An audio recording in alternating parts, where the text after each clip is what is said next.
For Toyota fans, it's a good time to be alive, even in America. No, we don't get all the cars that are available throughout the world, but we do get the Supra, the GR Corolla, we get the J250 Prado, which is just called a Land Cruiser stateside, and we even have the reintroduction of the Crown series. However, for me, as an enthusiast and just as a fan of cars in general, I want more. Toyota has so many models. Well, let's just pause. Toyota has so many models. This is just in Japan. There are models that are not available in Japan and available in other markets, and we're going to talk about at least one of those today. Just look how many cars that they have, from the small K cars. They don't have that many because they have Daihatsu, but they still have so much variety over there in Japan. And I would say we get at least half of the cars that they have over there. We get them stateside. And looking at the best sellers, the Corolla Cross is even made here in the United States and Alabama. But the other four in the top five, we can't even get a sniff of them here. So guys, I put together a list today of the top 10. Actually, it's bigger than that. Top 10 is just catchier. But I have more than 10 vehicles that I think would be amazing here in the United States. And there's a chance that some of them could come. I'm not going to say they will come. And for most of them, they will never come. You're going to want to stay to the end to see the last few. And then also, I want to see you guys in the comments of the models that you are dying to have from Toyota here in the United States. Now, we get pretty much all the Corolla models stateside, which is fantastic, except for this one. The Corolla Sports Touring, or just the Touring, depends on what market you're receiving in. Touring Sports, it has different names. It's the Corolla wagon, and it comes in a hybrid, the 2-liter hybrid with almost 200 horsepower. You can get it in all-wheel drive. This, my friends, is my favorite Corolla, and ironically, we don't get it. It's better than the hatchback. It's better than the sedan. I mean, I'm not talking about the GR models. Those are different. I believe you can even get the wagon here, the Corolla Touring, and a GR Sport grade. Now, the Corolla is supposed to get a redesign in the coming years. I should say, obviously, in the coming years, but probably as early as next fall, we could see a redesigned Corolla. And I think the chances of us getting a wagon, while small, it's not zero. Look, Toyota just brought 2 wagons into the United States. So they're playing with this market. What wagons do they bring? Unfortunately, they're going to be pretty expensive. All right, well, we have the Crown Signia. Yes, we have Crowns in America. I still am trying to wrap my head around that a few years later. But we have the Crown Signia Hybrid.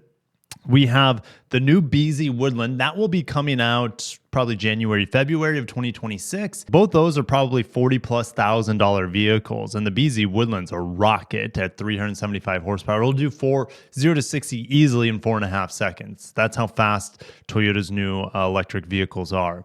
All right. But the Corolla, we just want an affordable, practical, fun to drive Corolla with tons of cargo capacity. And that's what this vehicle is right here. And I forgot to mention, this list is in no particular order. All right, just because the Corolla here is coming in at 10 or 11 or whatever this list ends up being, it is in no particular order. I want all these vehicles in the United States. We're moving on to the next one. This one's highly controversial. This is the Hilux Champ. This vehicle, you can get it in manual, of course. It's made in, I think, Thailand, possibly Indonesia as well. This is a bare bones pickup truck. There's your manual. Oh, bare bones pickup truck. It would never pass safety regulations here or emissions regulations. So there's zero chance of this coming here. And it is supposed to be a blank template to do anything you want. You can turn it into a camper. You can run a business out of it. I saw this vehicle, this truck at the Japan Mobility Show in 2023, the Hilux Champ. There's a 0% chance we get this truck. Chicken tax, safety regulations, emissions regulations, etc. But that doesn't mean Toyota won't bring a small pickup truck to America. We've been calling it the Stout for years. It possibly is not good. This is body on frame, mind you. The Toyota Stout would be unibody off of the RAV4 or the Corolla Cross platform. I prefer the RAV4, to be honest. I mean, look, the Tucson has a pickup truck, and that's the Santa Cruz. All right, but the Ford Maverick is on a pretty small platform, to my understanding. Anyways, I want some form of a small, affordable pickup truck. It won't be this affordable. You can get these things around $15,000 in other markets, but look how bare bones. This is essentially the Slate pickup truck for Southeast Asia, but with manual transmissions and diesels. And yes, all right. So Toyota needs to bring a bare bones entry level pickup truck into America. If they can make it a hybrid as well, that'd be fantastic. But we're going to keep moving. We get the GR Corolla. But before the GR Corolla was announced, this vehicle, the GR Yaris, or Yaris, depending on what part of the world you're from, took the world by storm. And this is a much more race-focused vehicle compared to the GR Corolla. It's used in rally racing. It's a modified, it's like a stitched together boutique vehicle. They also use it to test their hydrogen, but they also use the Corolla Cross. Sorry, they also use the Corolla, the GR Corolla, to test their hydrogen engines too. But anyways, all-wheel drive, it debuted new technologies for Toyota, new carbon fiber technologies, new engine, the 1.6-liter turbocharged 3-cylinder, all-wheel drive capabilities with dual clutch packs for the front and rear differentials. The GR Yaris is legendary, and unfortunately, we don't get it. We get it the closest thing possible in the GR Corolla, and that's great. Now, there's also another one. There's this guy as well, not quite as bespoke as the GR Yaris, but this is actually based off of the Yaris Cross, the Lexus LBX. And the LBX Marizo RR, you can get this is at the Australian newsroom. This is automatic only, to my understanding, but you take the GR Yaris, the GR Corolla's powertrain, you slop it in to a Lexus LBX, and you get a Lexus Pocket Rocket. And unfortunately, we don't get this stateside. Is there any chance of it coming? Boo. I wouldn't say zero, but it's probably like a 25% chance it would make it to the United States. We know, well, at least sources from Japan, some of the Scoop magazines are saying that the Marizo RR will come to the RX for the United States market and the North American market. But this seems to be one of those forbidden fruits like the GR Yaris. And yeah, it's probably just not going to come here. I'm opening a can of worms here with this next one. And I could make a video just on the top 10 vans we don't get in the United States from Toyota. I mean, look, there's the Rumi here, which is based off a Daihatsu. I mean, it's a compact car. I think it might have a sliding door, though. It looks like that's a sliding door. So even that's a minivan, a true minivan. But the Alphard, the Velfire, those are what would be equivalent to the Sienna stateside, but far leagues beyond. All right. I believe that the Velfire as well has a plug-in hybrid, as well as the Alphard, as well as the Lexus variant to these, which is called the LM. So there are, it's a plug-in hybrid that I've been asking for on the Sienna stateside. They have it. And the interior luxury on these, probably beyond Lexus, to be honest. All right. So if I go to the interior here, you have these reclining legs. And I mean, beyond the Lexus, we get stateside because we don't get the LM in America, unfortunately.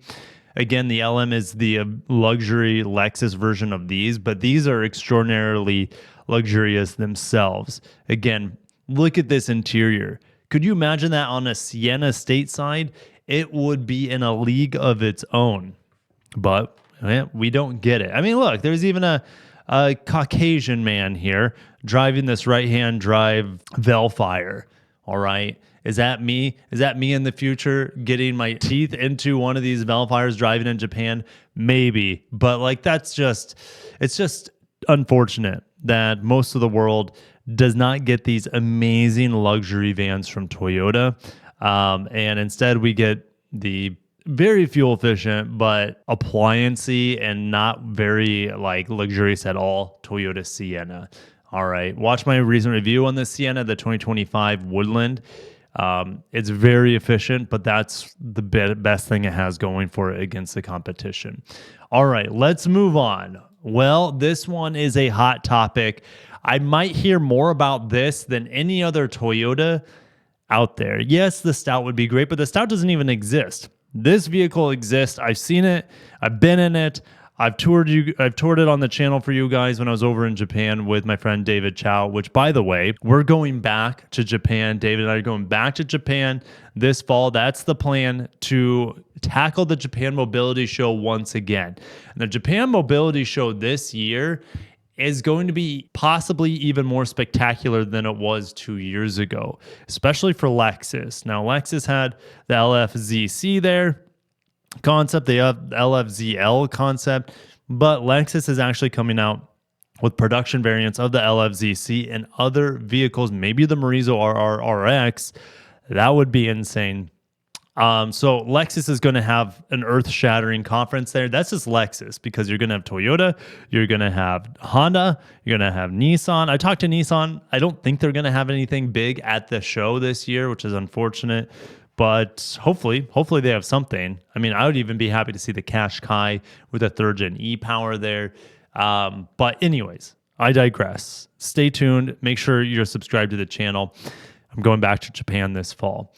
The Crown Sport. Why do I bring this up? Is because this vehicle is, well, it has a styling of the Ferrari Purosangue. This vehicle is what we should have had instead of the Crown. They called the original Crown that we got stateside, we call it the Crown Sedan, but it's actually called the Crossover in Japan, even though it has a trunk and no lift back. All right, it's kind of this in between sort of vehicle, like the new Lexus ES. All right, but the Crown Sport is a far more desirable vehicle than the Crown quote unquote Crossover. The Crown Sport, you have your option of plug-in hybrid on it. I think you also have, I could be wrong, you might have the 2.4 turbo hybrid on this as well. And I think it has dynamic rear steering that you see in a lot of Lexus models, like the RX 500 F Sport Performance, for example. This thing is gorgeous. It's better looking than pretty much any Lexus. And it has a plug-in hybrid is available. Oh, God, it's just gorgeous. And it has the more powerful hybrid max powertrain with 340 horsepower plus and 400 pound-feet of torque. So it's just, it's unfortunate that Toyota decided to not bring this to the United States. Could they still bring it stateside? And the answer is yes, but I've given up hope on it at this point. I would say the chances are slim to none, which is a marketing freaking blunder compared to, like, if they brought the Crown Sport instead of this in the United States, people wouldn't stop talking about it. But now we have the Crown Signia. That's good. That's a good place. But yeah, it's a head scratcher why they didn't bring this Crown Sport here. Shall we move on? The Yaris and the Yaris Cross are not available in the United States. They used to. Well, I should say the Yaris used to be available stateside, but all these small, like, what are they, B platform vehicles, they don't sell well in America. They're too expensive. You look at something like the Versa, and the Versa just got, the manual canceled on it. I think if Toyota were to re-enter this market stateside, it would not be in the Yaris at all, which is a hatchback. It would be in the Yaris Cross, and it would be cool. Bring the Yaris Cross, bring the LBX from the Lexus end as well, and we'd be happy to have hopefully an affordable. The problem is, why isn't this available here? Well, it costs so much money for these manufacturers to get these vehicles to comply with the safety regulations in the United States that they don't often see like the return on investment. All right, so by the time it gets here, the prices increase so much because of the modifications they have to make to it, and it's no longer price competitive. But for other markets like Europe and Japan and Southeast Asia, they get the Yaris Cross and the GR Sport version of it, which looks really, really cute. It's available with the 1.5 liter 3-cylinder or a 1.5 liter 3-cylinder hybrid with around 130 horsepower. They're not all that efficient for their size. I see anywhere from about 55 to 60 miles per gallon, and the Camry gets that. At least the base Camry gets that. I think it's cute. I think it would sell well here if it didn't cost so much money, and that it's just never going to come unfortunately. But maybe it does in the Lexus LBX because they can charge quite a bit for that. But yeah, the Lexus UX kind of exists in the slightly larger segment, but the UX, well, people say SUX, the UX. So it's not a good car. It's priced very poorly. Now it takes so many Toyotas over the Lexus UX, including a Yaris Cross if it was available here. Shall we keep moving? The J300 Land Cruiser, the full-size Land Cruiser we don't get in America. This one hurts. However, we do get the LX, and the LX just got an overtrail. And watch my driving impressions off-road in Texas just a couple of weeks ago with the LX overtrail with the triple lockers on it and the air ride suspension. The thing like kind of ruined off-roading for me because it was so quiet and so smooth and so capable that yeah, you just don't feel any of the harshness on the whatever surface you're on, and the LX just acts like nothing's there. You just float along the off-road trail. It's incredible, the Overtrail LX 700H, and the powertrain is so smooth and quiet too. Now, the Land Cruiser 300, I don't think has the hybrid powertrain yet that the LX does, but you can get diesels in it. I'll just scroll down because I think they have the powertrains here. Yeah, you get the 3.3 diesel, which launched with this vehicle. You can get the 3.5-liter twin-turbo V6 that we have. I think certain markets can get the 4-liter 1GR engine that was in the 5th-gen 4Runner, for example. On the GR Sport model that you see right here, I'll go back up. So this guy right here on the left, the GR Sport variant of this, I think has the EKDSS that the Overtrail J250 Lexus GX has. I call it the J250 because that's what it's based off of. The Prado, the Lexus GX is. It's an iconic thing that we don't get. We get the Prado, which is great. I'm happy we get the Prado. The Prado is almost, it feels like the same size. Well, I take that back. The LX feels bigger, but dimensions-wise, it's not that much bigger, like hardly at all compared to the Lexus GX or the J250. It's really strange. You sit inside of the J250 and it feels really narrow, and you get inside of a full-size Land Cruiser and it feels bigger on the inside, but their exterior dimensions are very, very similar now. But yeah, this one's tough. We used to get the J200, the full-size Land Cruiser that preceded this, but the J250, it's essentially the same size, and it looks better than the J300. I will say that. The J300 it's a little too soft for me. But yeah, we need to keep moving. We get the Lexus LX, and at least we get that. Shall we move on to the next one? This one, you guys know I love sedans. I sort of toured this vehicle for you guys when I was in Japan as well, but I think the interior of it was locked. I'm trying to remember. This vehicle is what the Lexus LS essentially should be, but the LS has carried on, and it's going to get canceled soon. So this vehicle comes in two different varieties that I'm aware of. You get a hybrid, rear-wheel drive hybrid that is similar to the Lexus LS 500H, but it uses a 4-cylinder instead of the 6-cylinder, so it's not quite as powerful, unfortunately. And it does also have a fuel cell variant to it as well. All right, you can see I think it says fuel cell here on the side. I think this is one of the best looking sedans on sale in the world right now. Unfortunately, again, not available for America. Will we see it available in America? Well, here's the Crown Signia that we get. They call it the Crown Estate. Here's the Crown Crossover. They call it the Crown Sedan in America. Here's the Crown Sedan, and then the Crown Sport.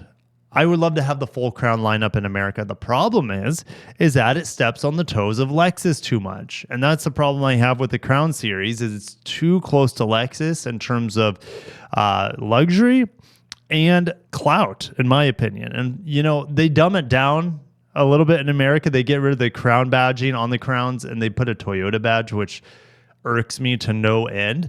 But I just don't think they put the least desirable Crown in America, I think, to save Lexus. That's just my gut, or it's just really poor market assessment. Look, they killed off the Avalon and replaced it with this. They're like, hey, it sits higher off the ground, better visibility, But it's like it's a crossover without the crossover capabilities with the cargo. It's just a really odd vehicle, the base Crown, the normal Crown. They should have brought this in instead, all right? And I know it's not like a replacement for the Avalon, but I guarantee people would be far more interested in the Crown Sport, like I mentioned, over this guy. And this, my friends, is just, I'm salivating over this sedan. It's beautiful, it's sleek, it's luxurious, it's stately. On the inside, it's just like the other Crowns, which is a good thing, except you have a really big drivetrain hump in the middle because it's rear-wheel drive. Yeah, I'm going to move on. That one's a tough one for me. And this is, unlike most of the vehicles on the list today, most of these are not available in Japan, if any of them. Maybe the BZ4X. But you got to keep in mind, most of these vehicles that we talked about on this list today are available in Japan. The Hilux Champ, I don't believe is. It's built in Southeast Asia. And then also this BEZZ lineup that is in China. I mean, just look at this website. This Chinese website seems nicer than the Toyota websites in America. Go figure. Here's the BEZZ. Okay, we have this in America. Again, out of all these EVs here, it is the least desirable. It is the ugliest. Now, Toyota's fixing that a little bit. This does have, as I click here, on this guy, this does have the updated styling for the BEZZ. Well, it went to BZ3X, ironically, and I did not click on the BZ3X. I clicked on the BZ4X. But yeah, it's not even worth talking about the BZ4X, right? It's a good EV for America. But in China, look at all these other EVs they have that are so much better looking and far more price competitive. So I wanted to get into the BZ3X. I made a video on this. Like literally the internet, like Toyota servers went down in China when this vehicle went live. You get in different battery packs, you can get it in different motor outputs, and you can get LiDAR on it. It starts at $15,000 and you get over 200 miles of range for $15,000. But you can get upwards, I think, around 260, 270 miles of range. Look at this. You can completely recline all the seats in here. Look at the big glass roof. You get tray tables for your tablets. Look at the ambient lighting. Guys, this is in a cheap EV. I'm not saying it's cheap. It's probably really well built. But a cheap EV in terms of price over in China, the BZ3X. But they just unveiled the BZ7 like flagship sedans over there. Like they're still a thing in China. Now, I know the younger generation, the Gen Zs, are going back to sedans. My generation, they still like sedans. It's like the boomers who are buying all the cars right now because they have the money to do it. They're buying crossovers because it's easier to get in and out of. They feel safe. They sit up higher. I get it. But they're boring, more boring to drive. And then look at this. I forget, what is this? The BZ5? I forget even what this is called. This was just revealed there, this kind of fastback. The link doesn't even work for it. And then you have the BZ3 sedans, essentially an electric Corolla. So you have all these EVs over in China. Just thought I would throw that one in there for you guys. We're getting into these last two, which probably are in the top three, if that makes sense. All right. The J70 Land Cruiser, guys, is one of the most iconic, most capable, most reliable trucks, SUVs, whatever you want to call it. It's both, right? Because it's configurable. It's one of the most legendary vehicles of all time, the 70 series. It's been around. Has it been around since the 70s, 80s? When did they introduce the 70s? I forget. All right. But you can get diesels. You can still get a manual. Some of them don't even have air conditioning. Like, these things are a relic. Now, they just refreshed them. When I was at the Japan Mobility Show, David and I showed you the refreshed J70 with the round headlights. I mean, there's no way it would ever pass safety regulations here in the United States. Excuse me. And that's why we would probably never see it. All right. This is the closest thing in the world to an old Defender, essentially, that I'm aware of, except it's more reliable. So bulletproof vehicle. These things are very expensive because they will last to the end of time. They cost as much probably as a Prado, maybe more.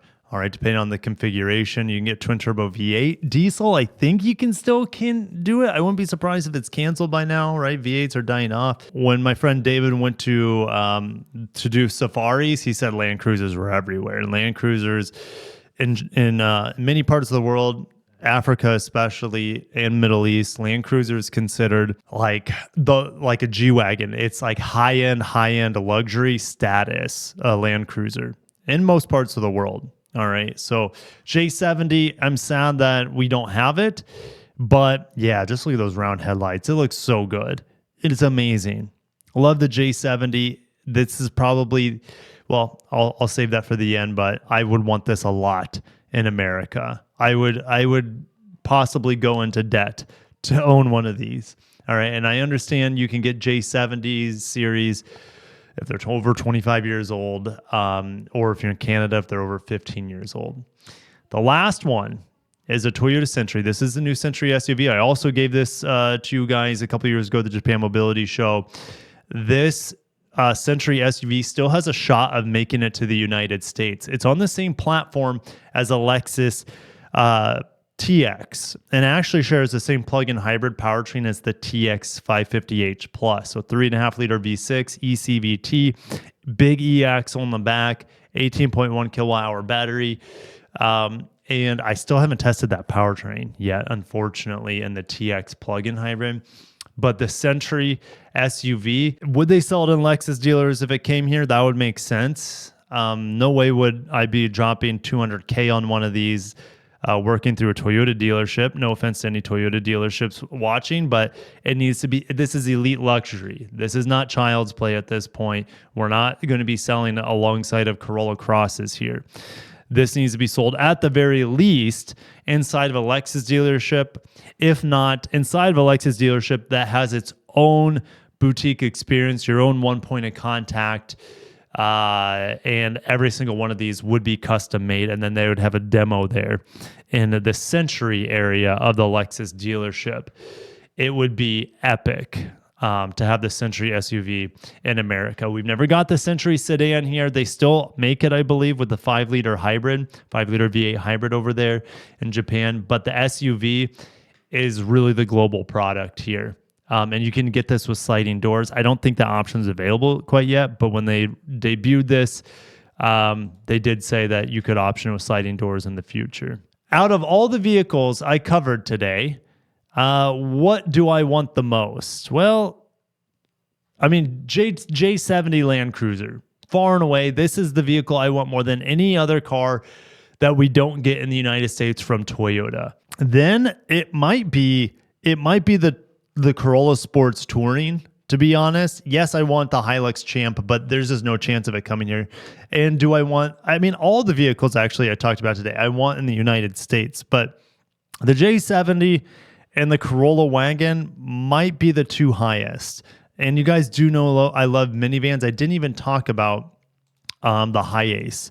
The Hi-Ace is a van, obviously, that I would love to have for my family in the United States over the Alphard and Velfire.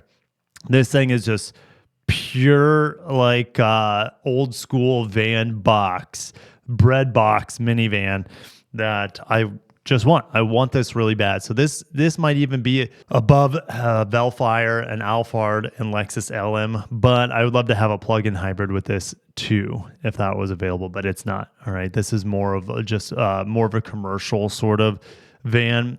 The first time I saw my first Hi-Ace was in Thailand, and they shuttle people to and from work through the mountains, and these things go so fast, passing people in sketchy situations over in Thailand. I'm like, man, that's the coolest Toyota van I've ever seen, and it was a Hi-Ace.